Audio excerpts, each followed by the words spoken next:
حضرت علی کی 5 نصیحتیں جو آپ کو کامیاب بنا دیں گے۔ کمیل بن زیاد رحمۃ اللہ علیہ فرماتے ہیں کہ ایک مرتبہ حضرت علی رضی اللہ عنہ نے میرا ہاتھ پکڑا اور فرمایا، اے خمیل، یہ دل ایک برتن ہے، اس میں جو چاہے ڈال دو، اور اس کے بعد فرمایا کہ میں تمہیں 5 باتوں کی نصیحت کرتا ہوں، ان باتوں کو غور سے سنو اور ان کو اپنے پلے باندھ لو۔ یاد رکھو، اللہ کے علاوہ کسی سے کوئی امید نہ رکھنا، کیونکہ انسان کی ساری امیدوں کو پوری کرنے والی ذات صرف اللہ ہی کی ہے۔ اللہ کے علاوہ کوئی ذات نہیں جو کہ تمہاری امیدوں کو پورا کر سکے۔ دوسری بات یہ فرمائی کہ اپنے گناہوں کے علاوہ کسی چیز سے نہ ڈرنا، کہ کل کو جب اپنے اللہ کے سامنے جاؤ گے تو اللہ کو کیا منہ دکھاؤ گے۔ اس لیے ہر وقت یہ خوف اپنے دل میں رکھو کہ کوئی گناہ تم سے سرزد نہ ہو، اور جو گناہ تم سے سرزد ہو چکے ان پر اللہ سے استغفار کرو۔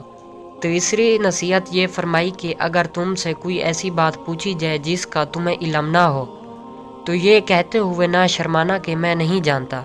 برعکس دوستو، آج ہمارا حال یہ ہے کہ بہت سے لوگ ایسے ہیں جو کہ ایک چیز کے بارے میں نہیں جانتے، پھر بھی تکے لگانا شروع کر دیتے ہیں۔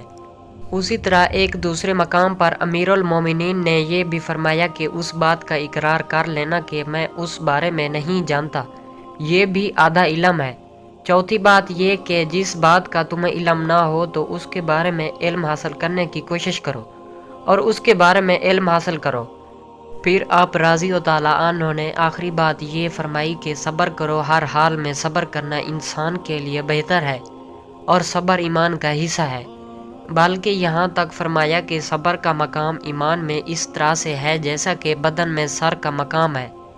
اس بات سے معلوم ہوا کہ صبر کا ایمان کے ساتھ بڑا گہرا تعلق ہے، اس لیے چاہیے کہ صبر کا دامن کسی حال میں نہ چھوڑا جائے۔ دوستو، اس طرح کی مزید دلچسپ اردو کہانیاں اور اسلامی واقعات کے قصے دیکھنے اور سننے کے لیے ہمارے یوٹیوب چینل اردو کہانیاں کو سبسکرائب ضرور کریں، تاکہ آپ کو اس چینل پر اس طرح کی مزید دلچسپ اردو کہانیاں اور اسلامی واقعات کے قصے دیکھنے کو ملتے رہیں۔